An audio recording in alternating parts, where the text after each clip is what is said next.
Buenos días a todos y a todas.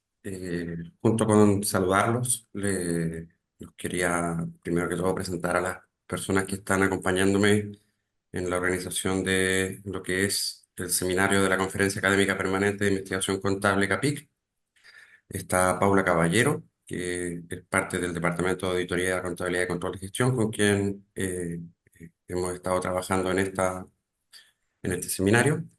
Me acompaña también la directora de departamento, Lisette Sánchez, Evelyn Villarroel, también como parte integrante de CAPIC y parte del departamento, y por supuesto las autoridades de CAPIC hoy día que nos acompañan, Humberto Borges, que es el presidente del directorio de CAPIC, y Viviana Puentes, que es la presidenta del comité científico de CAPIC. Además, bueno, tenemos aquí a los dos relatores que nos van a deleitar con sus temas de investigación, Marcela Suárez Rico y José Curbelo Hassan. Para comenzar, bueno, primero que todo le voy a dar la palabra a Humberto como presidente del directorio para que nos dé la bienvenida al evento. Primero que todo, muchas gracias a los anfitriones en esta oportunidad que corresponde a la Universidad Católica del Norte. Y no solamente por eso, sino porque por la cantidad de seminarios que lleva realizado este año y en los años anteriores CAPIC.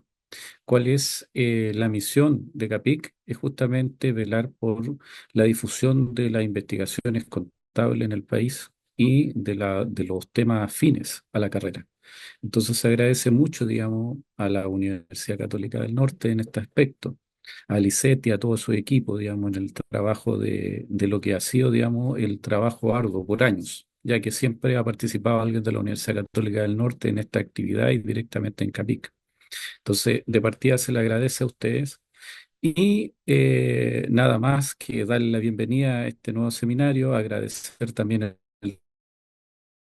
trabajo de Viviana como presidenta del comité científico y también dar eso como comienzo, ya que hoy día es la primera seminario que realiza Viviana con el título de presidenta del comité científico, ya que eso fue aprobado el mes pasado, justamente el 27 de septiembre, y eso nos mantiene muy contentos, ya que eso pasaría, digamos, a ser un nuevo hito dentro de todo lo que ha sido este año. Y el único que tengo que dar como, aparte de los agradecimientos, quisiera también comentar, próximamente estamos por comenzar la CAPIC, que es el Congreso Anual y la Asamblea, digamos, ordinaria, así que se le invita a todos a la participación del Congreso, que va a ser en en la Universidad Diego Portales, en Santiago de Chile. Así que, después de dar las gracias y dar el aviso correspondiente, me despido y muchas gracias y nos estamos escuchando ahora como oyente de el seminario. Muchas gracias. Muchas gracias, Humberto. Bueno, ahora para continuar con las palabras de inicio, voy a dejar con ustedes a Lisette Sánchez, ella es la directora del departamento. Eh, Ella va a dar el puntapié a este evento. Muchas gracias, Alex. Muy buen día. Bueno, ya es tarde, ¿no? Son las 12:08. Para nosotros como Departamento de Auditoría, Contabilidad y Control de Gestión de la Facultad de Economía y Administración en la Universidad Católica del Norte, nos sentimos complacidos de recibirlo en esta actividad académica e investigativa y que con CAPI desarrollamos con mucho cariño, ahí a través de la mano de Alex Araya, de Paula Caballero, que han estado haciendo todas las gestiones para que hoy pudiésemos estar acá disfrutando con estos conferencistas de lujo, como lo es la doctora Marcela Suárez y el doctor José Curbelo. Nos vamos allí a degustar. Sé que sí. Hoy en día las prácticas de sostenibilidad de las organizaciones es un tema muy importante y que está relacionado con nuestra profesión directamente porque el aseguramiento de la información de sostenibilidad da la credibilidad a la información y somos protagonistas, participantes directamente de este aseguramiento. Esperamos que al final del webinar tengamos allí renovados nuestros conocimientos con esta información valiosa que nos van a traer nuestros ponentes del día de hoy. Y bienvenidos nuevamente y que disfruten nuestro webinar. Bueno, vamos a continuar sin mayores preámbulos ya con la primera ponencia que tenemos con nuestro primer invitado, el doctor José Curbelo Hassan, quien es contador público y especialista en revisoría fiscal y en control de gestión por la Universidad Cooperativa de Colombia. Es magíster en filosofía por la Universidad Santo Tomás, doctor en contabilidad por la Universidad de Valencia, España. Tiene estudios de alta especialidad en multicultura por la Universidad de Salerno, Italia. Es investigador y consultor en temáticas de ética y sostenibilidad y actualmente se desempeña como decano nacional de la Facultad de Contaduría Pública de la Universidad Cooperativa de Colombia y es presidente de la Academia Contable Colombiana, ASFACOP, representante para Colombia de la Asociación Iberoamericana de Contabilidad de Gestión. El día de hoy nos va a entregar la ponencia denominada Manifestación y Prácticas de la Sostenibilidad, el buen gobierno corporativo y las contribuciones a los objetivos del desarrollo sostenible por parte de empresas en los países de la Alianza del Pacífico. Así que, bueno, les vamos a dar la bienvenida y también invitar a todos los participantes a que aprovechen esta ponencia, preparen sus preguntas también para el final de su presentación. Así que te doy el pase, José, para que puedas comenzar a compartir tu presentación y te doy la palabra. Perfecto, bueno, Paula, mil gracias y inicialmente un saludo muy especial a CAPIC, a todo el equipo de CAPIC, a los líderes de la organización. Un enorme placer poder saludarle, pero también saludar de manera muy especial a todo el equipo de la Universidad Católica del Norte, allí en Chile. Un enorme placer de saludarles de Colombia, muchas personas que conocí en mis estudios doctorales. Alex, un enorme placer. Mil gracias también por la gentil invitación de poder estar aquí, también compartir pues con Lizeth, que recientemente la he encontrado con ella en la Cumbre de las Américas, y pues qué chévere ver también por acá a Marcela, con quien conozco desde hace un tiempo. Un enorme placer a todas las personas que se conectan hoy aquí para esta transmisión.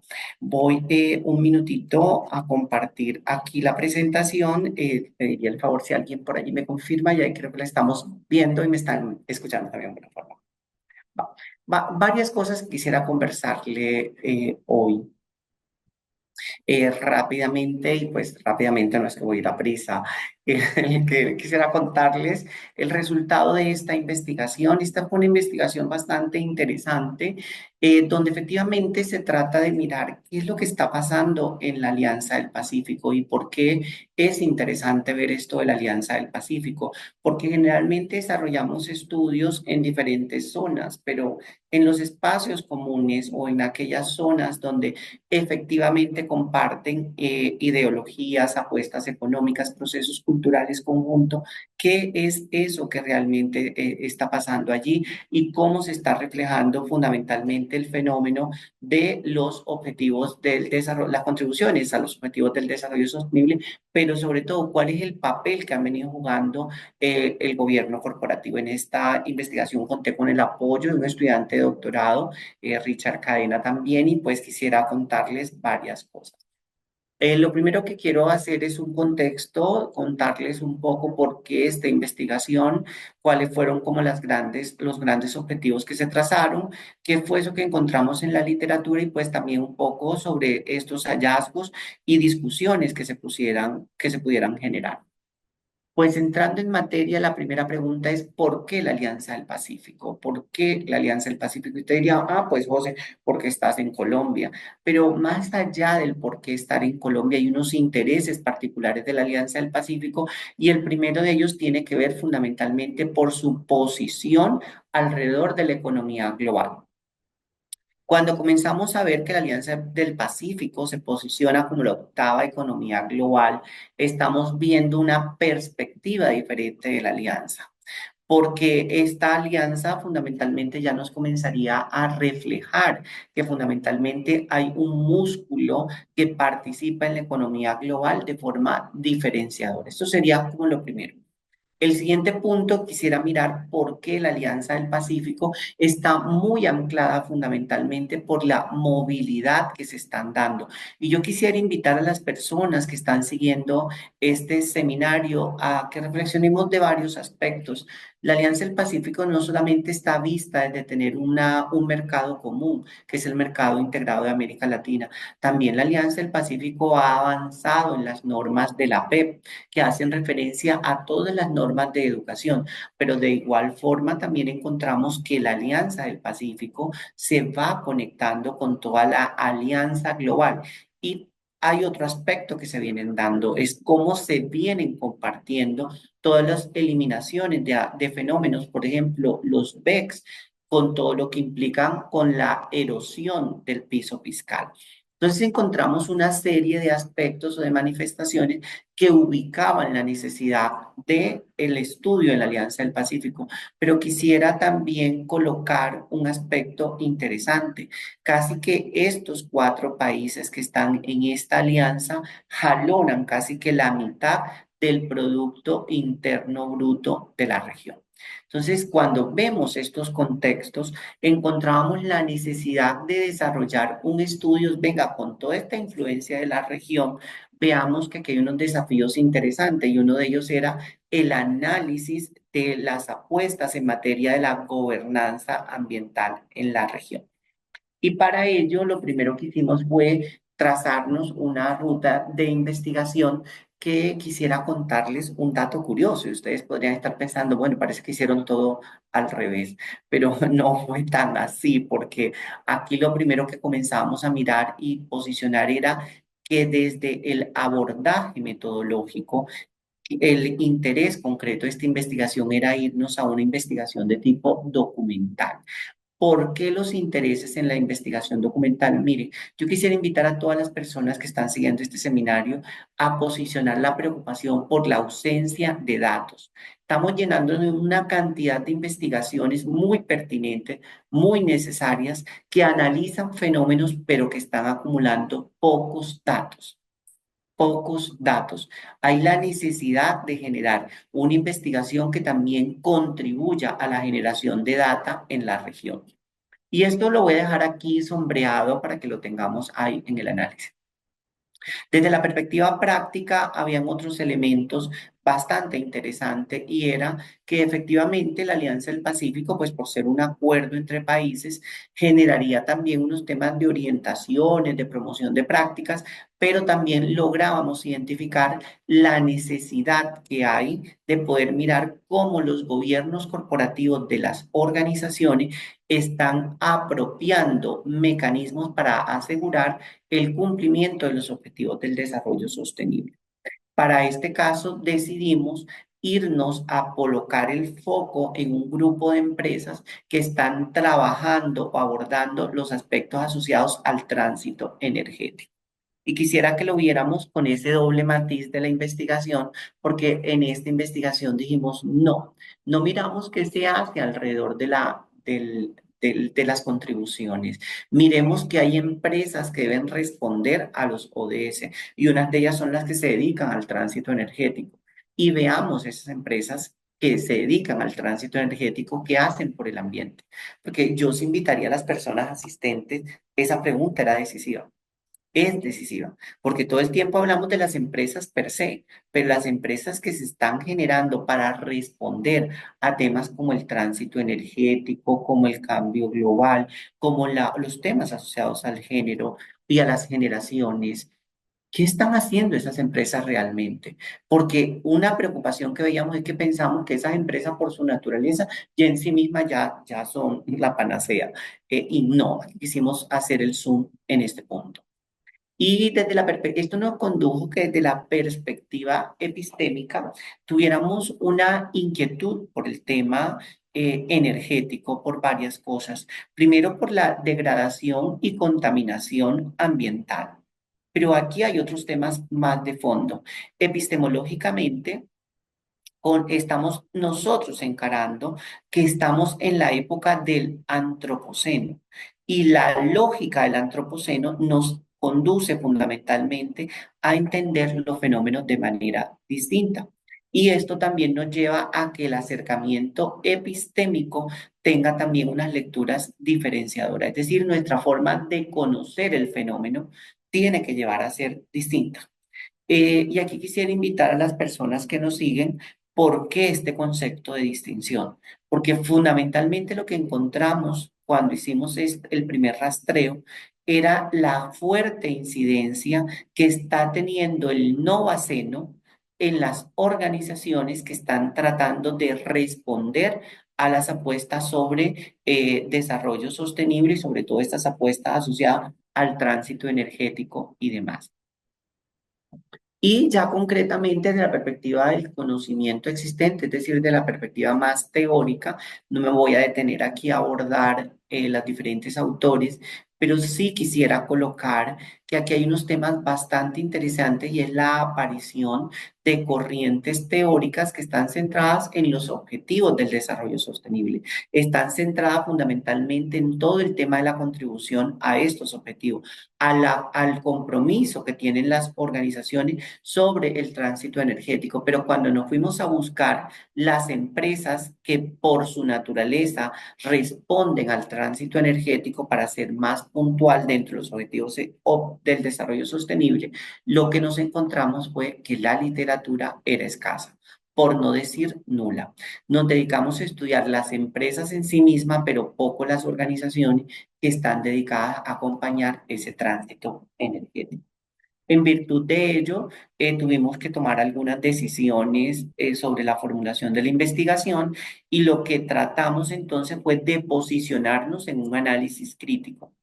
¿Y por qué en un análisis crítico? Porque cuando nos decidimos mirar estas empresas que declaran que están efectivamente respondiendo al tránsito energético y que su objeto está centrado en generar recursos para el tránsito energético, encontrábamos que dentro de ellas había un criterio muy particular para cumplir en sí mismo las declaraciones y de forma muy particular las metas establecidas en los objetivos del desarrollo sostenible.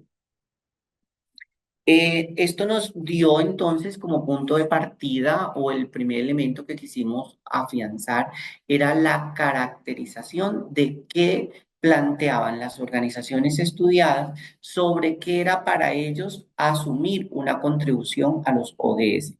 Y para ello se tomaron dos tipos de documentos. Primero de ellos eran los reportes que estas organizaciones hacían alrededor de las contribuciones a los ODS y el segundo documento era otro tipo de información donde se encontraran compromisos asociados de las compañías a aportar a las contribuciones de los ODS. En el segundo objetivo, fundamentalmente, lo que tratamos de colocar la lupa era en esa interacción que se generaba fundamentalmente en la transformación de la actividad económica. Y yo quisiera colocarles por qué, porque aquí estamos diciendo es que son empresas que si bien para este caso que eran, como ya les comentaba, eran empresas del sector energético, la pregunta iba mucho más de fondo. Eran empresas que eran del sector energético, pero dijeron un día para otro, hicieron como la Mujer Maravilla. Dieron la vuelta y dijeron, no, no, no, ya no somos del sector energético, ahora somos empresas que están comprometidas con el tránsito energético. Es decir, somos empresas que acompañamos a otras empresas a hacer tránsito energético. ¿Qué se entendió por el cambio de la actividad económica y cómo esos cambios y esas transformaciones implicaron un análisis serio y sistemático sobre la variable social y la variable ambiental? El tercer momento, por así decirlo, que está asociado al tercer objetivo de la investigación, que iba más que todo, era que cómo llegábamos a una aproximación conceptual sobre la sostenibilidad en estas organizaciones. Pero cómo, y más que la sostenibilidad, era cómo materializaban estas organizaciones sus apuestas a los ODS. Y esa materialización de sus apuestas con los ODS, efectivamente si tenían una serie de gobernanza o no la tenían. porque es que también lo que veíamos es que de pronto hay muchas cosas que se pueden decir, sí, estamos comprometidos con los objetivos del desarrollo sostenible y esto puede estar muy bien, pero venga, ¿qué de los objetivos del desarrollo sostenible? ¿Cuáles metas? ¿Con qué indicadores? Y para ello quisimos poner a conversar primero el reporte de información sobre sostenibilidad de esas organizaciones. Algunas tenían reportes integrados. Y dos, una conversación también con las revelaciones en los estados financieros. Entonces, esto nos dio esa primera ruta. A partir de esta ruta, pues encontramos varios aspectos que es interesante que tengamos a la mano. Y es que encontramos tres grandes aspectos que debíamos tener de referente en el proceso. El primero era que si una compañía, la literatura nos indica que cuando una compañía adopta todo el tema de contribuciones a los ODS, debe verse reflejado es un cambio en su manera de gestionar la organización. Y este cambio en la manera de asumir la gestión de la organización, según Arrearte, habían varios aspectos que debíamos considerar y era el concepto de las adaptaciones o ajustes razonables que realizaban las organizaciones. Y de igual forma, como estos aspectos también presuponen unas nuevas rutas de innovación en la institución. Cuando comenzamos nosotros a mirar, encontrábamos que estas variables no necesariamente estaban consideradas dentro de las declaraciones del gobierno corporativo, sino que se veían fundamentalmente como una gestión de la organización, pero que el gobierno corporativo de la organización no necesariamente hacía los análisis bajo esta lupa. Encontramos una asimetría importante en esos primeros aspectos. El segundo aspecto que también encontrábamos es que fundamentalmente la literatura indica que hay que establecer una conexión entre las apuestas de cumplimiento que debe tener el gobierno corporativo.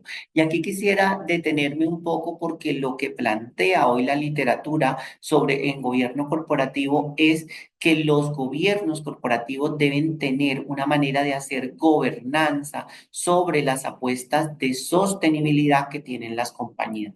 Para ser más preciso en este caso, dígame cuáles son los compromisos que tiene esta compañía en materia de ODS, pero dígame cuál es el plan para llevarlo a cabo, cuáles son los costos asociados, pero también cada cuánto esto llega al gobierno o a la junta directiva de la organización para hacerle seguimiento, para tomar decisiones oportunas y para hacer ajustes a esos planes.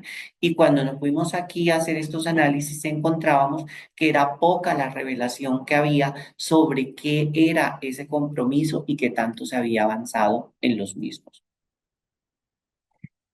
Otro aspecto que también encontramos acá era que referente al Objetivo de Desarrollo Sostenible número 12, ya que ustedes se preguntarán por qué la lupa en este Objetivo de Desarrollo Sostenible 12, porque si las empresas declaran un compromiso con los Objetivos del Desarrollo Sostenible, el Objetivo de Desarrollo Sostenible 12 en su meta número 6 establece el Objetivo de Desarrollo Sostenible 12 en su meta 6 que deben incorporarse en la información periódica, es decir, en la información financiera, dichas contribuciones. Y encontrábamos que esa información dentro de los estados financieros del grupo de empresas estudiadas no aparecía como tal reflejada.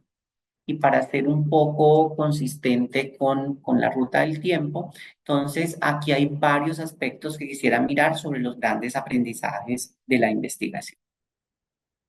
Esta investigación primero permitió comenzar a mirar unos aspectos que el grupo de las empresas que se estudió plantea una nueva ruta de interrelación y una nueva ruta de interrelación para conseguir nuevos objetivos comunes. No obstante, esa ruta que están planteando las organizaciones estudiadas en muchos elementos no tiene claramente establecida cuáles son esos objetos y afectaciones a las formas de vida que estaría haciendo la organización. Me explico, es fácil decir que disminuimos la contaminación en tantos, que generamos tantos litros de oxígeno, pero por lo menos en esos espacios donde se genera oxígeno, que tanta la vida humana y la vida no humana que puede estar allí se pudo conservar. ¿Qué tipo de conservaciones están? No están declaradas. Entonces vemos que hay una asimetría que parecería que dentro de las contribuciones a esos objetivos del desarrollo sostenible no hay una línea clara sobre qué metas y qué indicadores de esos objetivos están asumiendo. El segundo aspecto tiene que ver que estas compañías que han hecho tránsito energético o que están generando tecnologías o para este caso están generando fuentes energéticas para el tránsito energético, encontramos que están sufriendo una transformación en la noción de sostenibilidad. Y yo aquí sí quisiera detenerme para alertar porque parecería que esto en la literatura queda un poco opaco y tiene que ver fundamentalmente con el concepto de entornos equitativos. Y involucro el concepto de entornos equitativos porque hay unos aspectos que tienen que ver con los entornos que tanto están asegurando la vida de las especies, por un lado, pero por otro lado, que tanto efectivamente se están haciendo sostenible las mismas propuestas que se incorporan. Pues encontrábamos que había algunas propuestas que ellos establecían, estas empresas, que se modificaban con un cambio ampliamente vertiginoso y no permitían efectivamente identificar qué tan sostenible y sustentable era. Referente a las conclusiones, yo quisiera dejar claro de que aquí hay unos temas de limitación que fueron bastante interesantes y fue que como fue un ejercicio que se hizo post-COVID, entonces aquí todavía la información financiera tiene todavía unos arraigos a las asimetrías generadas por la pandemia y que efectivamente permiten o están conduciendo fundamentalmente a trazarse otra serie de rutas.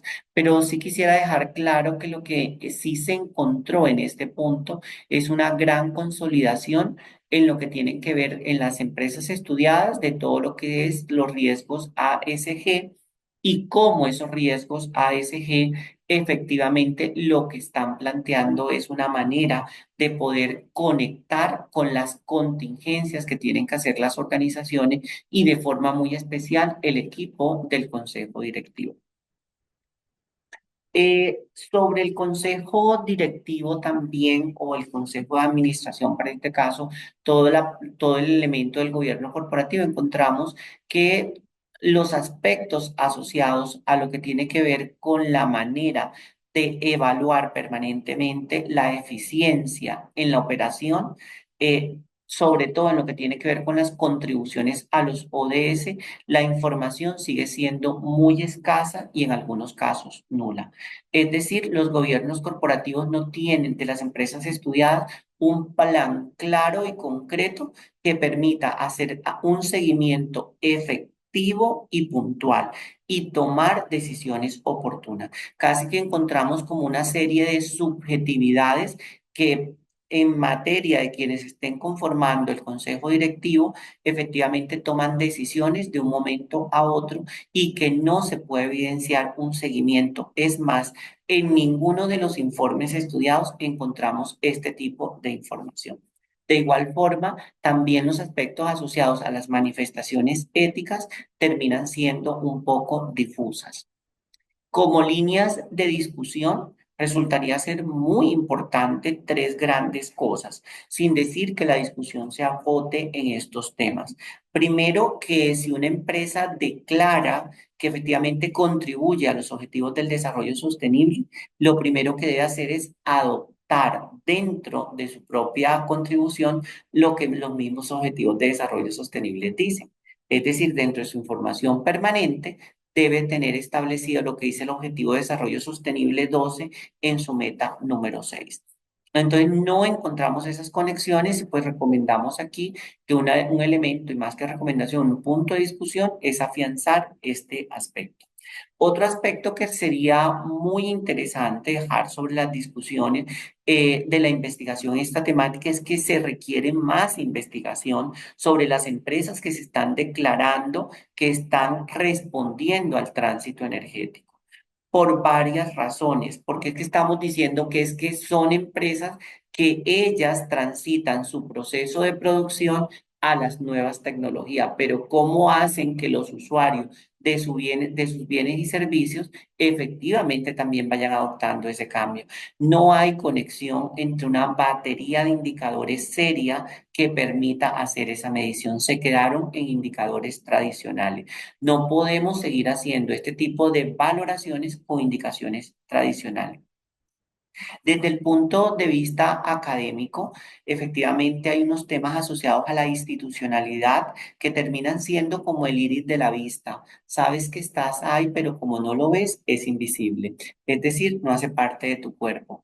Y este tema de la capacidad institucional para lograr las metas, efectivamente no está en los planes estratégicos ni en las apuestas estratégicas de la organización. Por lo tanto, se requeriría un análisis más sistemático y mucho más profundo.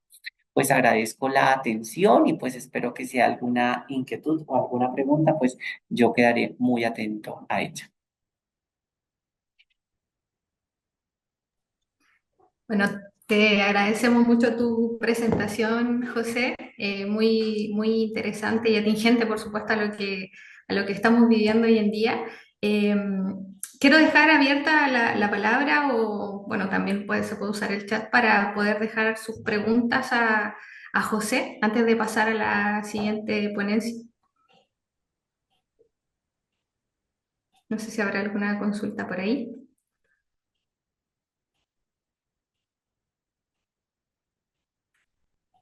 ¿Hay alguna pregunta, José? Dice, te la voy a leer. Dice, ¿cuál es su postura respecto a las calificaciones ESG? Y fíjense que todos estos temas, inicialmente, pues Rodrigo, muchas gracias por esta precisión. Lo que encontrábamos es que hay como unos temas de poder asemejar. Primero voy a comenzar a colocar un poco la tradición de esta investigación para luego colocarte un poco de postura. Cuando hablamos de los riesgos ESG, encontrábamos que se están viendo desde una forma muy tradicionalista y no desde las apuestas futuras. Quiero explicarme varias cosas. Yo quisiera mirar el tema de las sociedades de derechos. Las sociedades de derechos efectivamente hoy plantean que las personas tienen libre desarrollo de su personalidad y las personas pueden decidir sobre qué van a hacer con su cuerpo y con su existencia. Y estas mismas personas son las personas que están yendo al tejido empresarial. Entonces yo hoy puedo ir al tejido empresarial siendo José Curbelo, pero en unos años puedo decir ya yo no soy José Curbelo, sino quiero un cambio de sexo. Y con ese cambio de sexo voy a requerir unas nuevas exigencias en las compañías. Cuando vemos estos temas, el tema social en la dimensión ASG está quedando invisibilizado. Temas como el libre desarrollo de la personalidad no está siendo considerado. Y a mí esto me llama poderosamente la atención porque estamos diciendo, no es que ahorita no hay mano de obra que quiera trabajar en las compañías. Perdóname, es que lo que estamos viendo es que en las compañías no se están considerando que efectivamente la nueva clase de trabajadora tiene unas nuevas regulaciones de derecho. Temas como los principios de derechos humanos y empresa no están considerados dentro de los planes. ¿Qué me lleva a esto? Esto me lleva a plantear entonces una consideración sobre la lectura de riesgos ASG. Siguen en un enfoque tradicionalista queriendo tener una sociedad en transformación. Es decir, yo quiero hacer cosas nuevas con prácticas viejas. Entonces creo yo que aquí hay que cambiar, es un tema un poco entender. Es que ahorita estamos teniendo gente en las organizaciones que fueron educadas para el libre desarrollo de la personalidad. No era como en la época mía, eras blanco o eras negro. Ahora hay escalas de grises. Esas escalas de grises, ¿quién la valora en la organización? Entonces creo que los tasadores de los riesgos o los evaluadores, para ser más claro, no están considerando eso. Entonces creo que el problema no es la matriz de riesgo ASG. El problema es que quienes vamos a hacer su diseño entendamos a qué es que estamos haciendo alusión. Y yo quisiera colocar el tema de tránsito de las personas que deciden o estando en una organización asumir un cambio en su rol. Y en su rol, por ejemplo, en materia de género. Esto cambia sus tiempos de jubilaciones, esto cambia en elementos contingentes. Por ejemplo, incapacidades por riesgos hormonales. Esto hace parte de la realidad de la empresa. Esto tiene que ver con financiera. Esto es un riesgo social. ¿Por qué no lo estamos considerando? ¿O es que nos hemos quedado todavía mirando en el pasado? ¿Cómo van a verse estas realidades en las cuentas contables? ¿Quiénes en gastos de personal son niños, son niñas? ¿Quiénes son afro? ¿Quiénes son indígenas? Todos estos temas tienen que ser considerados también en las matrices, porque los tiempos que tengo yo al declararme en una organización de una población indígena que celebra un culto en un tiempo diferente a la cuaresma, por ejemplo, impacta financieramente e impacta también la producción. Entonces, todo esto hay que comenzarlo a ver. Si no tocamos esto en los riesgos ASG, vamos a seguir leyéndolo con las matrices tradicionales para una sociedad en transformación. Y paro allí porque si no, no doy paso a las otras preguntas. Sí, muchas gracias, José. Bueno, y agradecemos, por supuesto, la pregunta de Rodrigo. También nos deja por acá, Hernán, una consulta que dice, ¿en Colombia las empresas tienen más compromiso con los indicadores GRI o los objetivos ODS? Aquí en Colombia tenemos que ubicar en varios momentos. Colombia tuvo un primer momento que era donde se desarrolló todo el tema de contribuciones a los ODS. Pero en Colombia, con la generación de las empresas BIC, las empresas de beneficio e interés común, se han ido generando unas prácticas que han consolidado muchos más los indicadores del GRI. Esto, por una parte, en el futuro presente. Pero hace más de 2 décadas, a través del Consejo Colombiano de Desarrollo Sostenible, se comenzó a hacer un modelo simplificado de contribuciones GRI. Y esto hizo inclusive que en Colombia en el GRI se tuviera la primera memoria de sostenibilidad generada por un gremio de sectores económicos y no de una empresa en particular. Entonces, quiero colocarlo, pues esto fue el caso que se generó con Azocolflores. Esto lo que se fue generando en Colombia en un momento determinado fue acercarnos más al GRI. Y luego, gradualmente, se han ido incorporando entonces una conexión entre casi que una matriz, una interacción entre indicadores GRI, ODS, y los ODS todavía no se desglosan en metas, y pues ahorita mirando otro tipo de divulgaciones por sectores. Pero lo que se ha ido generando es como esto, como una especie de sincretismo, pero fundamentalmente el punto de partida ha sido el GRI. Quiero dejarlo clarísimo, que ha tenido mayor aceptación y esto tiene que ver con las prácticas que en su momento adoptó el Consejo Colombiano de Desarrollo Sostenible, ese CODES. Entonces, como para tenerlo allí a la mano, que fue lo que pasó en su momento histórico. Por aquí, muchas gracias, José. Nuevamente, por acá nos dejan una pregunta, bueno, que es bastante general, que dice, ¿cuál es la realidad? ¿Es una diferencia entre ayer y hoy?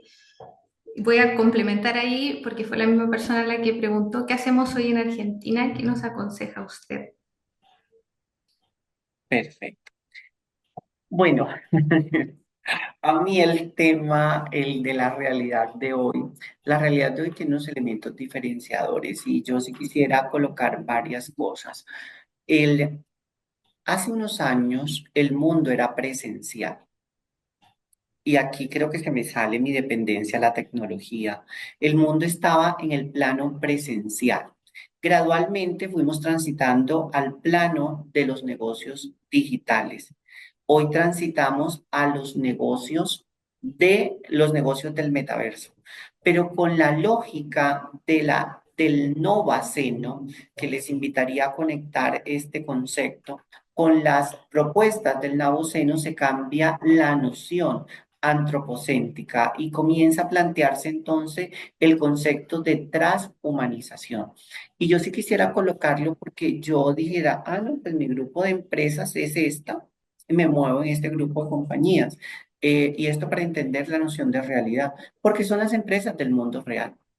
Pero si yo no interactúo con las empresas del metaverso, yo no voy a entender qué pasa en el metaverso. ¿Cuál es la realidad de alguien en el metaverso? Pues fácil.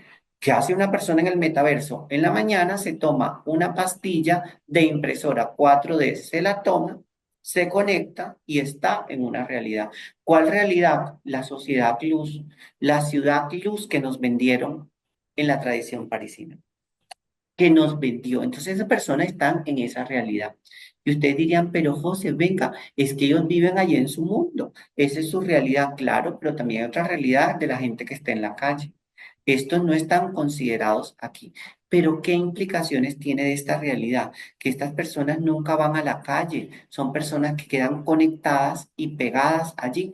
Y entonces dicen, pues, ¿qué requiero para vivir? Pues un apartamento cápsula.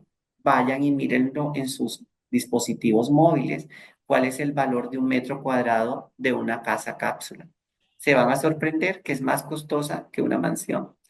Pero entonces esa persona está allí conectada a la máquina todo el tiempo con una pastilla que se tomó en el día y sencillamente ahí está hamburguesa en el metaverso, sistema de salud en el metaverso. Y ustedes dirán, pero José, ¿cuál es la realidad? Y si violan un avatar, como ya pasó, ¿cuál es el concepto jurídico de la violación? ¿Cuál es el concepto jurídico de la negociación? Usted dirá, ah, no, claro, José, esos son nuevos marcos jurídicos, claro, hacen parte de una nueva realidad que genera una nueva regulación. Pero también hay otras prácticas allí de la vida diaria en términos del intercambio monetario, como se da en el Ethereum. Pero también hay otros conceptos de las prácticas reproductivas que aquí les invitaría a que vieran el caso de Henry, el humanoide. Les pediría que lo buscaran en sus dispositivos móviles o en sus buscadores. Cómo efectivamente esto conduce a unas nuevas formas de procrearnos, porque ya no me procreo y ya no me reproduzco y ya no tengo el placer y ya no cocino y ya no converso con un humano. Esto es otra realidad y perdónenme que quisiera colocarles que esa realidad es un mundo distinto. Si hacemos un googleo, vamos a buscar, por favor, cuáles son los trabajos del metaverso. Por cada trabajo presencial se generan en promedio 10 trabajos en el metaverso. Estos son realidades, o sea, la realidad hoy no es una única realidad. Si la realidad hoy debe comprenderse como tantas manifestaciones. Y quisiera cerrar esta pregunta en la realidad que me gusta mucho, porque es que esto lleva entonces a que creemos otros tipos de contaminaciones. Entonces ya la contaminación no es solo del ambiente de los árboles, sino existe un nuevo holismo ecológico, un nuevo holismo ecológico. Y ese nuevo holismo ecológico va a conducir entonces a otra serie de consideraciones. Este nuevo holismo ecológico va a inducir entonces a una ética ecológica y a un derecho a la desconexión como un ambiente sano para las personas que viven en esa realidad. ¿Cuál realidad? La de ellos. Entonces quisiera colocar estos mundos porque ya hoy día no podemos hablar de una sola realidad y que la realidad de ayer se diferencia. Ayer no estábamos pendientes de conectarnos ni siquiera de procrearnos con una máquina, ni siquiera esperar que cuando nos vayamos a morir nos tengan que conectar a unos procesos de criogenización. Eso no estaba en el mundo de mi época, por lo menos cuando yo era joven, eso no aparecía en mi vida, que a mí me iba a cuidar una persona. Y aquí quisiera colocar para cerrar, con esta cierro, Paula, el concepto fundamentalmente de la economía plateada que ha llevado toda esta ruta también. Y quisiera hacerle fuerza a la economía plateada.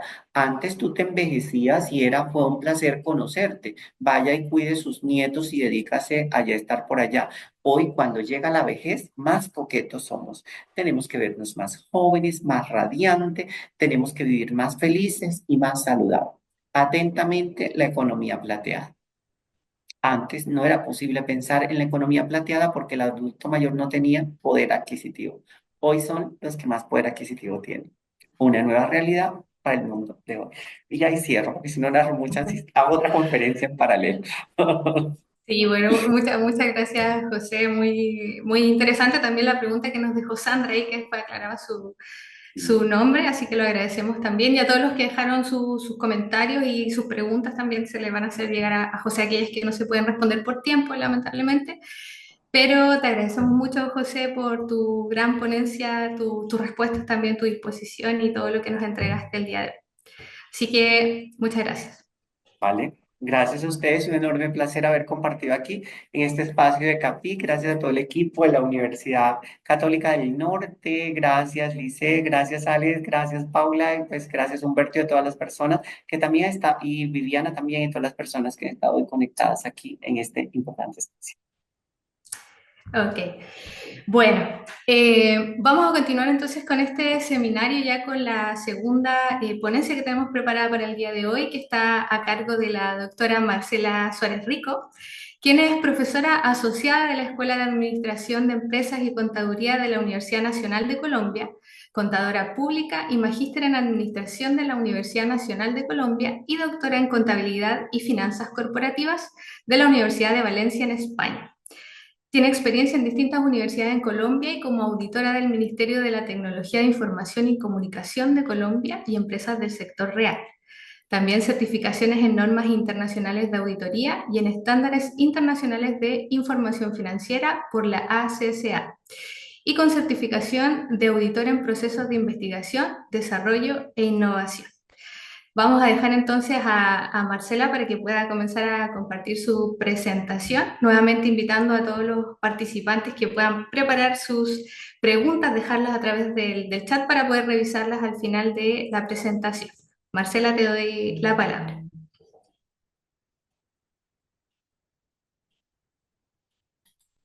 Bien, muchísimas gracias. Muy buenos días desde Colombia. Buenas tardes allá en Chile.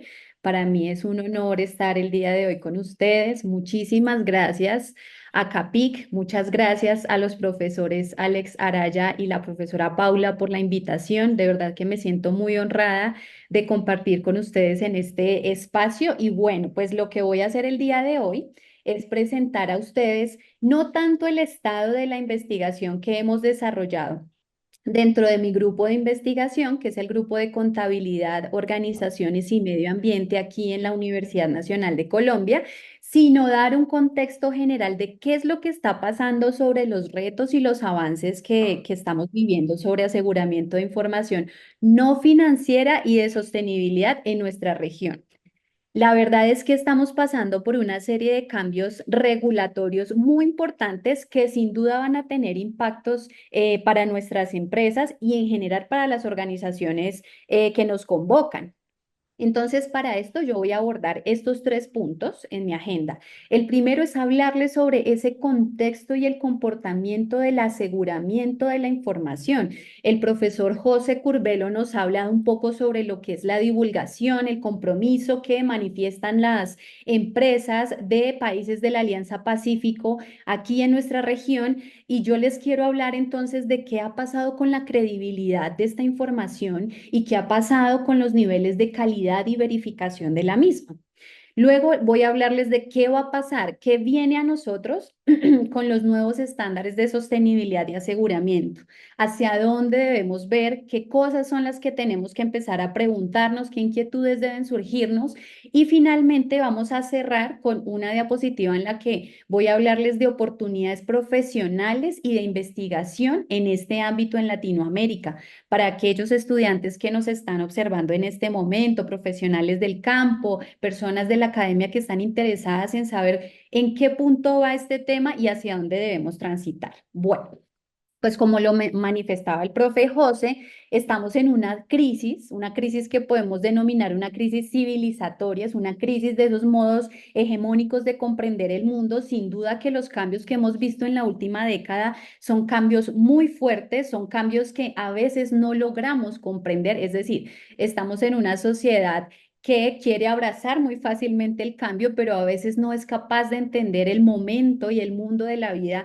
en el que se encuentra. Entonces, se han dado cambios también dentro de la comprensión de esa racionalidad tecnoeconómica y eso ha llevado a que las empresas, por ejemplo, sean sujeto de escrutinio por parte de los grupos de interés. Esto lo sabemos hace muchos años y de hecho, por ejemplo, en Latinoamérica nosotros hemos transitado por una evolución muy fuerte. Nuestra región tiene una tradición fuerte en exigir a las empresas y también en que las empresas publiquen información social y ambiental.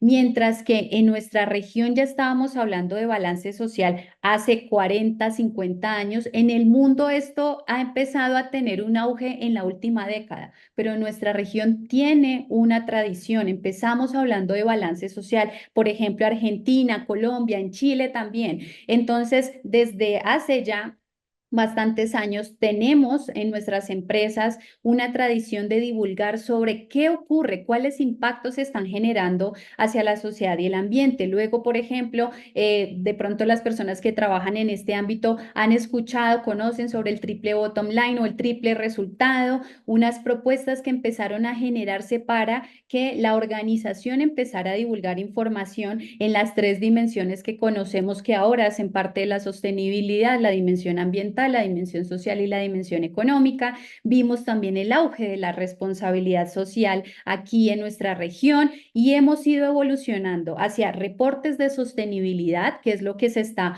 todavía generando, divulgando de una forma muy fuerte en nuestra región, los reportes integrados que pasaron por una época en la que muchas de nuestras empresas cotizadas sobre todo decían que hacían reportes integrados, pero realmente la integración está muy en entredicho. ¿Qué tan integrado es el reporte integrado que se generaba en nuestra región? Eso es algo que todavía no hemos logrado comprender muy bien. Y ahora estamos hablando de información ESG, ESG, información ASG, información que tiene un talante un poquito más financiero. Ya vimos que IFRS, el emisor de regulación de información financiera, ahora también ha divulgado, perdón, ha emitido los estándares S1 y S2 para que desde el punto de vista financiero se hable de sostenibilidad. Es decir, hemos transitado todos los cambios y en este contexto en Latinoamérica estoy segura que vamos a tener la implementación de esta nueva normativa. Entonces, ¿qué ha pasado? Digamos que este tipo de información que se ha generado es una información que ha sido muy valiosa, que se ha divulgado ampliamente en nuestras empresas. Ahorita veía que alguien preguntaba, por ejemplo, qué porcentaje de empresas cotizadas en Colombia divulgan información de sostenibilidad. Alrededor del 70% de nuestras empresas cotizadas en Colombia han divulgado esta información. Y en el mundo sabemos por los estudios que han hecho las grandes consultoras contables como KPMG, que es una de las que generalmente está emitiendo este tipo de información, sabemos que las empresas cotizadas de forma voluntaria han transitado a divulgar esta información y de forma obligatoria, pues sin duda que el aumento será mucho mayor. Pero ¿qué se ha evidenciado? Miren que de una forma paradójica, tenemos más información. Estamos hoy en día bombardeados de información. Las empresas también generan más información. Tenemos más profesionales trabajando en estos campos, pero ya los estudios han mostrado que esa información en realidad no es equilibrada. Esto, por supuesto, lo dice incluso IFAC. IFAC ha estudiado esta información y dice, bueno, sí, las empresas están generando informes de sostenibilidad, informes ESG, son muy bonitos, hechos con unas fotos maravillosas, llenos de indicadores, información cualitativa también, incluso publicándose esta información en redes sociales a través de videos, a través de imágenes acompañadas de audio, pero no es una información equilibrada. Es decir, no es una información que consistentemente muestre calidad en el sentido de reflejar impactos que pueden ser positivos para una comunidad, pero que también son negativos. Las empresas hacen uso de recursos. Las empresas, por ejemplo, que se encuentran en zonas de estrés hídrico, pueden contribuir a agotar el recurso para una comunidad. Entonces, lo que se ha evidenciado a través de los estudios que incluso los organismos como IFAC han realizado es que hay poco equilibrio de la información. ¿Y esto qué hace? Que realmente necesitemos que haya un foco de atención ahora en garantizar mayor credibilidad y confianza, incluso desde el punto de vista de los mercados financieros. ¿Cómo se va a confiar en información que todo el tiempo está reflejando aspectos positivos de una organización? ¿Dónde está la verdadera rendición de cuentas para que un usuario pueda tomar decisiones informadas? Entonces, esto da pie pues al aseguramiento de información no financiera. Desde hace muchos años también se estaba impulsando este tipo de aseguramiento, una verificación externa de esta información. ¿Por qué? Porque se empezó a preguntar las organizaciones profesionales, los académicos, los mismos inversores, ¿cuál es la utilidad y relevancia de esta información? ¿Para qué está hecha? A más de servirle a una organización para contribuir de forma simbólica, por ejemplo, a ganar reputación. ¿Cuál es el fondo? ¿Cuál es la sustancia verdadera de esta información? Entonces, esta información nos ha presentado distintos retos. Es una información que por su naturaleza es información que se acompaña ya no solo de un enfoque monetario, sino que también es muy narrativo, contar cómo nos relacionamos con una comunidad, contar, por ejemplo, qué estamos haciendo, qué acciones estamos emprendiendo para desde nuestra organización y nuestra industria mitigar el cambio climático, contar, por ejemplo, cómo nos hemos acercado a los grupos de interés, qué tipo de compromiso tenemos. Eso es narrativo. Entonces, esta información se presenta de una forma estructurada, pero no necesariamente con alta calidad. Y no necesariamente, esto es muy importante, no necesariamente más información repercute en mejores prácticas. Esto ya está claro, es decir, el que una organización presente información de sostenibilidad que tenga unos parámetros, que se muestre con muchas páginas, que tenga muchas imágenes, que sea muy vistosa, que diga que, por ejemplo, tiene compromiso con los ODS, eso no necesariamente se traduce en la práctica, en la realidad, ahora que hablamos de la realidad. De allí entonces que a nosotros nos haya interesado estudiar este fenómeno, ya llevamos varios años evaluando el comportamiento del aseguramiento. ¿Cómo se está verificando ese tipo de información en las organizaciones? De información no financiera, que ese es como el marco que resume lo que no es financiero de la sostenibilidad. Y entonces queremos ver qué aseguradores son los que hay, qué mercado de aseguramiento se está abriendo en Latinoamérica, qué características sectoriales tenemos. Lo que hemos visto es que hasta hoy, hasta el momento actual, perdón, en Latinoamérica se están usando predominantemente estos dos marcos para verificar información. Quienes trabajan en auditoría sabemos que tenemos que seguir unas normas para poder verificar información financiera. Ahora, si se nos presenta información de sostenibilidad, ¿qué es lo que se está utilizando en Latinoamérica? Hay dos marcos que se siguen, dos normas que se pueden seguir. La ISAE 3000 para profesionales cobijados por IFAC, es decir, para los contadores, y la AA 1000 AS, la última versión, que generalmente se usa por consultores, pero que puede ser utilizado por cualquier tipo de profesional. Eso es lo que hemos visto hasta el momento. Estas normas tienen unas coincidencias y también unas diferencias. Ambas generan una opinión con un grado de seguridad, tal como se hace en la auditoría. Lo que nosotros hemos visto es que se utiliza de forma mucho más predominante la ISAE 3000 y que aunque la ISAE 3000 permite que hayan dos tipos de seguridad, tanto razonable como limitada, la seguridad razonable para aquellos que de pronto no están muy en el ámbito de la auditoría, está relacionada con una opinión donde los riesgos se minimizan a un nivel aceptablemente bajo y la seguridad limitada tiene unas carencias importantes. Es una opinión que no se compromete con los usuarios, es una opinión que no manifiesta enteramente que la información se presenta de acuerdo con un marco, sino que menciona que hasta donde el profesional pudo ver, no puede decir que algo se encuentra de forma no razonable. O sea, él no afirma, pero dice, dentro de lo que yo sé, creo que la información no se presenta de manera no razonable. Entonces, eso es lo que hemos visto. De acuerdo con esto, entonces, ¿qué puedo mostrarles? Nosotros hicimos un primer estudio para rastrear el comportamiento desde los años 2016 a 2019, es decir, antes de pandemia. Y ustedes encuentran aquí los 6 países que hemos analizado. Analizamos solamente empresas cotizadas en los índices bursátiles más importantes de nuestra región. Entonces, como ustedes pueden ver, por ejemplo, los niveles de aseguramiento de la información eran importantes, por ejemplo, en Colombia. Colombia ha tenido niveles de aseguramiento importantes. En su momento estuvo incluso por encima de Brasil y Chile. Perú, digamos que era el país de la región que menos porcentaje de aseguramiento tiene, pero miren que cuando ya miramos post pandemia o miramos incluyendo pandemia y hasta el año pasado, que hemos visto un aumento casi en todos los países del aseguramiento de información no financiera. Y esto nos está dando un mensaje.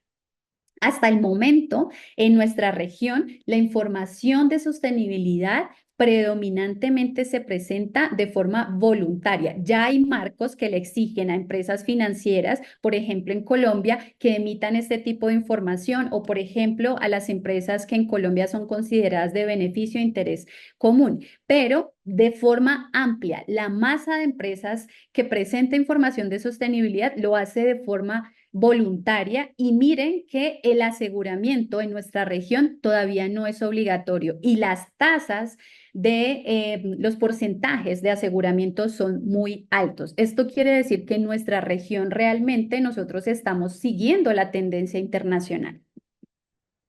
Ahora, cuando ya vemos el comportamiento general en todo el tramo de todas las empresas agregadas, ya no por país, podemos ver que definitivamente sí hay una tendencia muy creciente. Aquí evidenciamos, por ejemplo, que en el año de la pandemia, 2020, se vio una disminución ligera, pero miren ustedes que tampoco fue que disminuyera tanto porque viene en un aumento sostenido.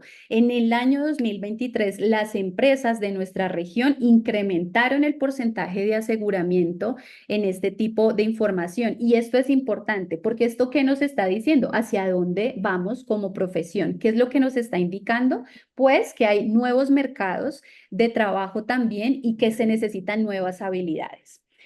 Cuando vemos, por ejemplo, por sector, esta es una gráfica que hemos actualizado a 2023, evidenciamos que, por ejemplo, en el sector salud es donde más se presenta tasas de aseguramiento de este tipo de información. Y esto también nos pone a pensar, antes cuando hablábamos de información de sostenibilidad, tendíamos a pensar que las empresas que eran más cuestionadas, por ejemplo, en nuestra región, las empresas mineroenergéticas, que todo el tiempo están siendo cuestionadas por los grupos de interés por los impactos tan fuertes que tienen en el ambiente, nosotros creíamos que esa pertenencia a ese sector sensible seguramente hacía que se asegurara mucho más el informe. Pero aquí vemos que, por ejemplo, el sector salud ha sido un sector que consistentemente viene asegurando energía, desde luego también viene con tasas amplias de aseguramiento, servicios de comunicación, incluso por encima de energía. Estos son sectores que están predominando en el aseguramiento. Nuevamente quiero decirles, el aseguramiento es voluntario y miren las tasas tan altas que estamos viendo en estos sectores.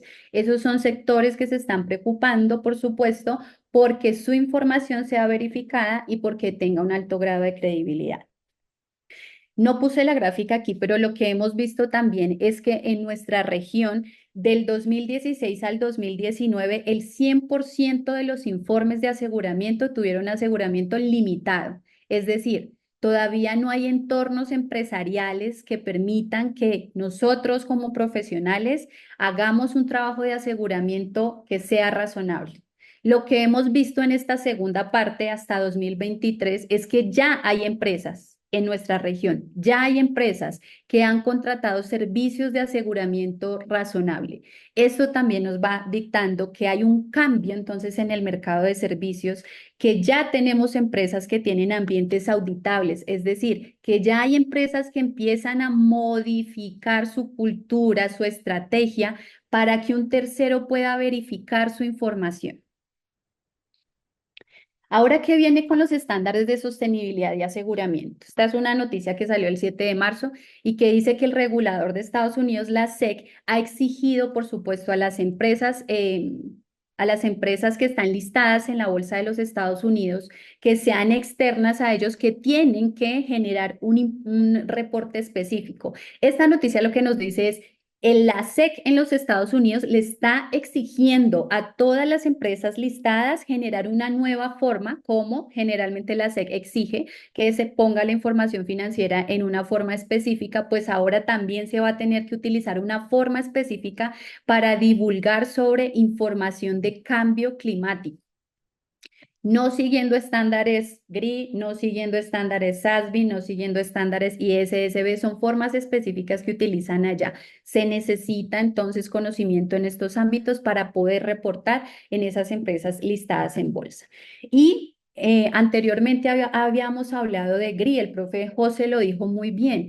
En Latinoamérica en general hay una asimilación muy fuerte del reporte GRI, pero ¿qué ha pasado en los últimos 5 años sobre todo? Se han posicionado nuevos marcos de información. Entonces, tenemos los estándares SASB que provienen de los Estados Unidos y fueron usados ahora para generar los IFRS S1 y S2. Los SASB tienen una diferencia con GRI y es que utilizan unas métricas específicas por sector.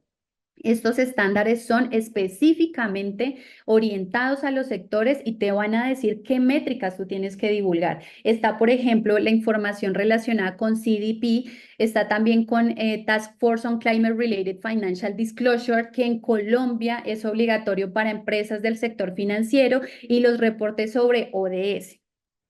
Todos estos marcos lo que nos están diciendo es que la información va a cambiar. La información que estamos acostumbrados a ver con GRI va a cambiar. La información ahora también va a transitar nuevamente a lo financiero. Desde lo financiero vamos a tener información que nos cuente sobre cómo impacta el cambio climático a las empresas y qué oportunidades tiene. Y esto va a tener unos impactos para el aseguramiento. Para los que estén interesados en esto, en ver cómo va evolucionando el tema, IFAC junto con AICPA y CIMA, cada ciertos meses, cada trimestre, están generando un estado del arte, un estado de la cuestión de qué es lo que está pasando, tanto con el disclosure, tanto con la divulgación como con el aseguramiento de esta información. Y incluso tienen algunos análisis específicos para empresas de Latinoamérica. ¿Qué han dicho ellos? Hay un incremento significativo de reportes, esto ya lo había mencionado ahorita, hay una tendencia hacia la obligatoriedad. Se necesita una mayor conectividad entre la información financiera y la información de sostenibilidad. O sea, realmente ellos lo que tratan de apostarles a ese informe integrado que no logró como las expectativas. Entonces, ¿cómo lo plantean hacer? ¿Cómo lo planean hacer? Pues a través de estándares como el IFRS 1, IFRS 2 y los estándares SASB. Ellos plantean que en nuestra región, por ejemplo, en nuestros países y a nivel global, se evidencia que hay un aseguramiento sobre cuestiones GHG, o sea, sobre emisiones. Todo lo que tiene que ver con emisiones de carbono y demás se está asegurando, se está verificando. Las empresas se están sometiendo a verificación de esta información. 60% de las empresas cotizadas en bolsa han sometido a verificación esta información en los 3 scopes, que son 3 tipos de alcance. Lo que se ve es que hay un uso actual mayoritario en nuestra región de la ISAE 3000 y que, como les decía, aunque GRI es el marco más usado, ya IFAC ha rastreado que hay un aumento del uso de estándares SASB, que son los que les mencionaba, y el de Task Force for Climate Related Financial Disclosures relacionadas con el clima de Chile y Colombia específicamente. Una cuestión que también tenemos que empezar a analizar y que con GRI no lográbamos tocar era el tema de la doble materialidad. Ahora hablamos todo el tiempo de doble materialidad, es decir, ya sabemos que las cuestiones relacionadas con cambio climático tienen una materialidad financiera y de impacto. Ahorita vamos a hablar un poquito más de eso. La llegada de ISSB 1 e ISSB 2, que son del IFRS, esto hace que necesitemos comprender cuáles son los requerimientos generales y específicos sobre cambio climático que ellos nos han pedido, y este año se ha lanzado una nueva norma de aseguramiento que es la ISAE 5000. Esta ISAE 5000 ha sido específicamente lanzada para que cualquier tipo de profesional, puede ser contable o no, pueda verificar información de sostenibilidad. Es un marco específico para la sostenibilidad que empezará a ser utilizado desde enero de 2025. Sin embargo, Aunque será el marco predominante para verificar esta información, permanecerá ISAE 3000 y la ISAE 3410 para verificar información sobre emisiones. Con el tema de la doble materialidad, quiero mencionarles algo que hemos observado. La doble materialidad va a tener un problema profesional y esto también va a dar mucho pie para la investigación. Profesionalmente es difícil porque la materialidad es vista en este caso desde el punto de vista del usuario. ¿Qué necesitan los usuarios? Ya no hablamos solamente de los proveedores de capital, sino que hablamos de una gama amplia de grupos de interés. ¿Qué necesitan los grupos de interés? Los grupos de interés necesitan algo y además tienen unos impactos y unos riesgos. Entonces, en este caso, la ISAE 5000 lo que nos dice es, ojo, porque vamos a tener que tener en cuenta que en este caso materialidad tiene que ver con asuntos importantes para grupos de usuarios, vistos como grupos, no individualmente. Y también cuando hablamos de que algo es inexacto, no es solo inexacto porque sea inexacto, lleve a decisiones erróneas de inversión, sino porque también puede llevar a decisiones erróneas a un grupo de clientes, a la sociedad, por ejemplo, a la comunidad. Esto es importante. Entonces, como les decía, con esta norma un verificador va a tener que atender a la materialidad financiera, los cash flows y también de impacto a toda la cadena de suministro. Es decir, por ejemplo, en Colombia, a una empresa se le empezó a hacer una investigación porque se le relacionaba con que empezaba a comprar carne que provenía de proveedores que deforestaban la Amazonía. La empresa decía, pero yo no fui. No, es que no fue la empresa, pero dentro de su cadena de suministro, el proveedor sí lo hizo. El proveedor era un proveedor que deforestaba. Entonces, esa materialidad de impacto ahora tiene que cobijar toda la cadena. Tú también tienes que divulgarlo. Tú como empresa, porque tuviste en tu cadena de suministro ese problema, debes divulgarlo, porque tus clientes tienen que saber. Entonces, acá hay una complejidad de asuntos porque también vamos a tener una materialidad como de un enfoque bifurcado, una materialidad de aspectos cualitativos y una materialidad también de aspectos cuantitativos financieros. Con esta norma, el proceso de aseguramiento va a tener las mismas etapas que podríamos decir tiene un proceso de auditoría, una etapa donde vamos a tener que investigar al cliente, aceptarlo, hacer toda una etapa de calidad en nuestro equipo de trabajo, planear el trabajo, evaluar el riesgo y luego hacer procedimientos. Esto va a significar un reto o significa desde ya un reto para los aseguradores. Y otra cosa que quiero mencionarles. La ISAE 5000 nos dice que podemos verificar información de sostenibilidad, no nos habla de informes de sostenibilidad. Es decir, que nosotros podemos verificar todo un informe, algún tema dentro de un informe, un ítem solamente, si así se quiere, de un informe, o podemos brindar distintos niveles de aseguramiento en distintos aspectos de un mismo informe.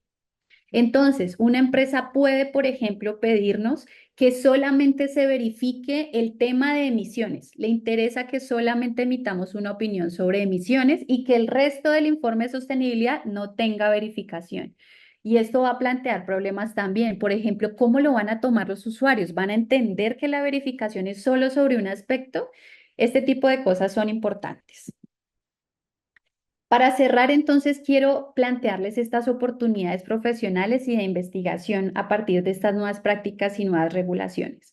Primero, seguimos necesitando en el campo académico estudiantes, profesores, que quieran seguir investigando y profundizar sobre el estado de esta cuestión. No solamente el aseguramiento, porque con los nuevos marcos necesitamos ver qué impactos van a tener las regulaciones que llegan. Entonces necesitamos ver qué pasa cuando en muchos de nuestros países la información se vuelva obligatoria. ¿Qué va a pasar con esa calidad de la información? Eso es importante que lo sigamos rastreando. Necesitamos ver qué determina que una organización o un sector decida asegurar su informe y qué determina que dentro de las dos categorías de aseguramiento se vayan por el aseguramiento razonable. ¿Qué tan bueno es el aseguramiento que se está haciendo? Eso necesitamos seguirlo investigando. Nosotros estamos trabajando en ese ámbito, pero necesitamos más investigación al respecto. Necesitamos saber sobre los impactos futuros que va a tener toda esta regulación que les he mencionado y sobre la ISAE 5000, qué tanto va a fortalecer a los verificadores, qué tanto les va a dar herramientas profesionales para hacer su trabajo y cómo los alcances de este tipo de trabajo profesional son tan amplios. Será necesario que empecemos a investigar más sobre qué metodologías son las mejores para usar en aseguramiento de información no financiera. ¿Serán las mismas que en auditoría financiera o tendremos que empezar a cambiar nuestro punto de vista? Todo esto también muy relacionado con las polémicas actuales sobre, ¿será importante seguir estudiando contabilidad y auditoría en un mundo que se mueve ahora solamente por tecnologías digitales? Yo creo que sí. Y esto nos está dando una mirada de que las profesiones como las nuestras necesitan cambiar, sí, por supuesto, hay que adaptarse y hay que responder también a las necesidades de información y rendición de cuentas de la ciudadanía como ellos lo esperan. Pues muchísimas gracias nuevamente a ustedes por su atención y quedo súper atenta si hay alguna pregunta que pueda yo responder.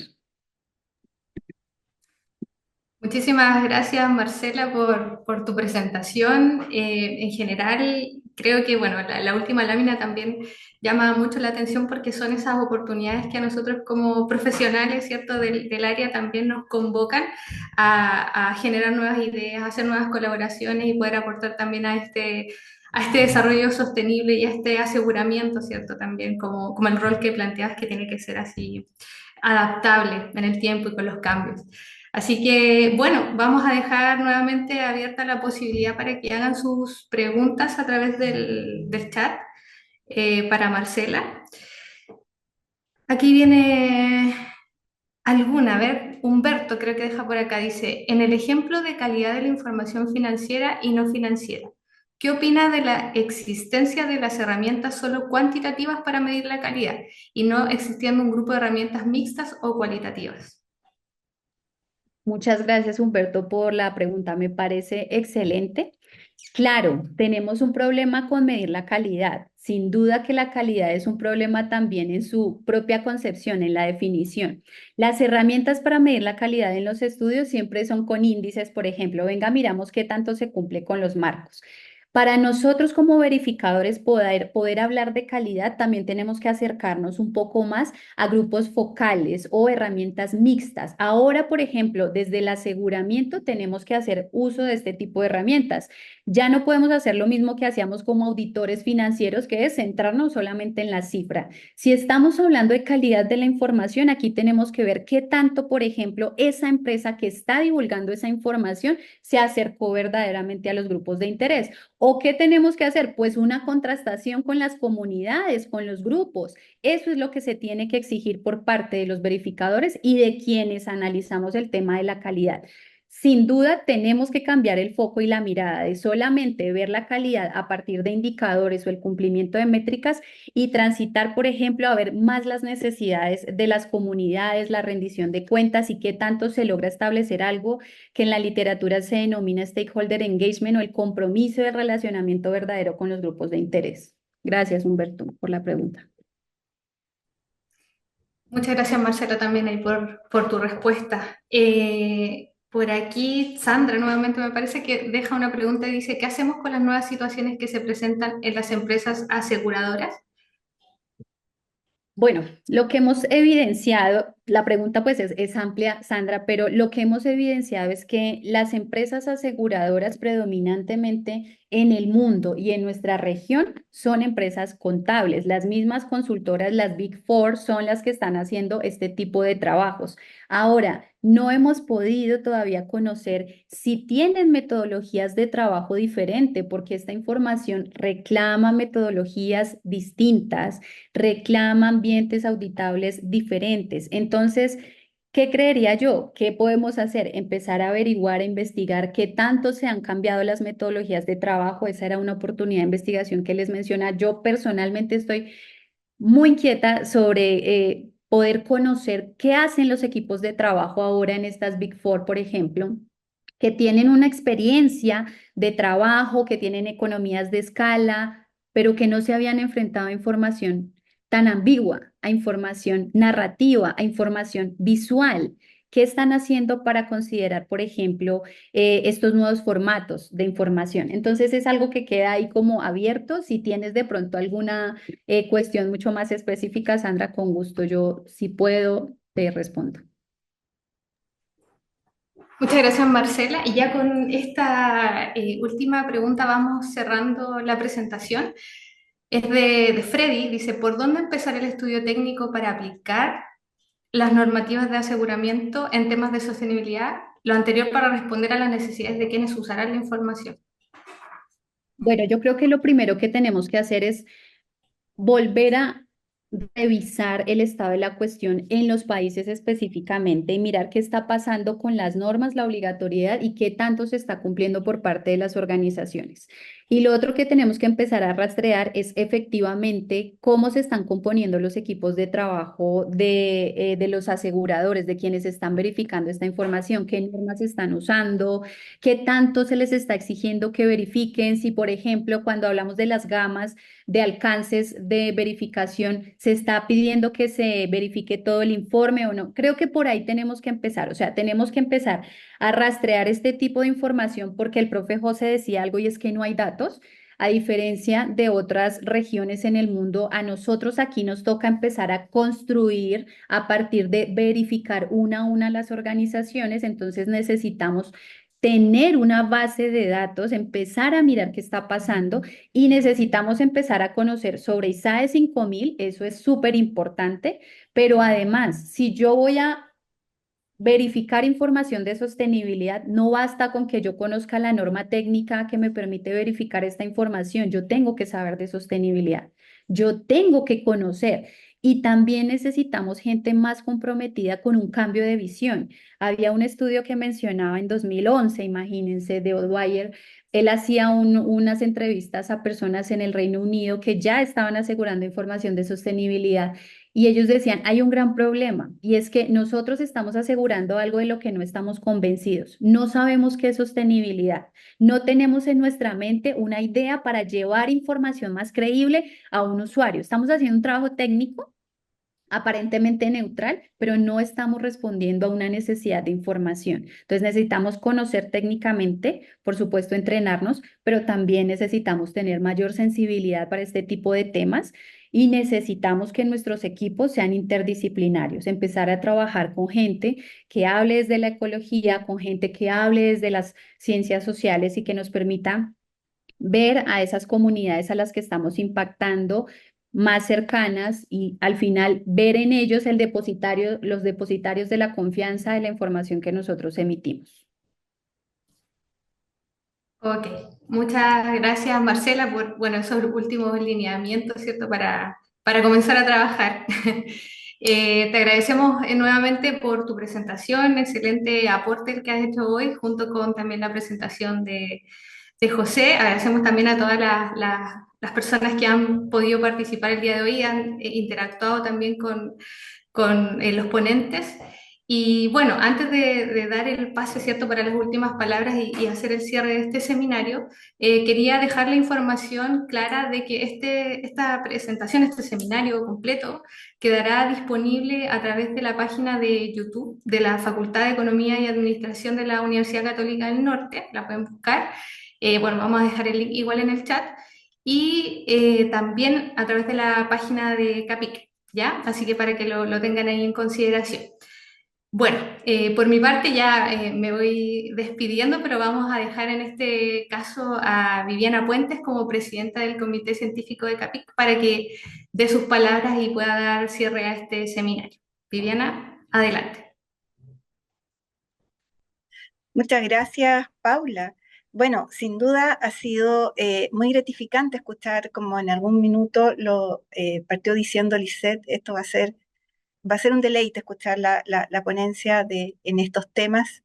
Sin duda es así. Así que, bueno, en primer lugar, agradecerles por su activa participación, por las preguntas, a todos los asistentes. Bueno, en este seminario de lo que la temática era aseguramiento de la información de sostenibilidad. Y bueno, y estos temas se han abordado de manera muy relevante por parte de nuestros ponentes, el doctor José Curbelo Hassan y la doctora Marcela Suárez Rico, y de verdad les agradezco enormemente sus ponencias y todo lo que nos han entregado. Nos entregaron una visión profunda y nos desafiaron, ¿no es cierto?, como comunidad científica también y a todo lo que las oportunidades que tenemos en este momento de ahondar en estos temas y en todo lo que es este ámbito de la sostenibilidad, ODS, reportería, calidad de la reportería, adopción de los nuevos estándares, ¿no es cierto? Y nuestra profesión totalmente desafiada a ello. Bueno, y finalmente quiero invitarles a nuestra 35ª conferencia CAPIC, la que se va a realizar en la ciudad de Santiago del 6 al 8 de noviembre. Y agradecer, por último, a todo el equipo organizador, un excelente seminario de investigación, a Paula Caballero, a Alex Araya, la presencia de Evelyn Villarroel, directora del Comité Científico también, Lisette Sánchez, ¿no es cierto?, también por parte de la Universidad Católica del Norte. Y a todos ustedes por su muy valiosa participación. Así que muchas gracias a todos y nos vemos en una próxima oportunidad.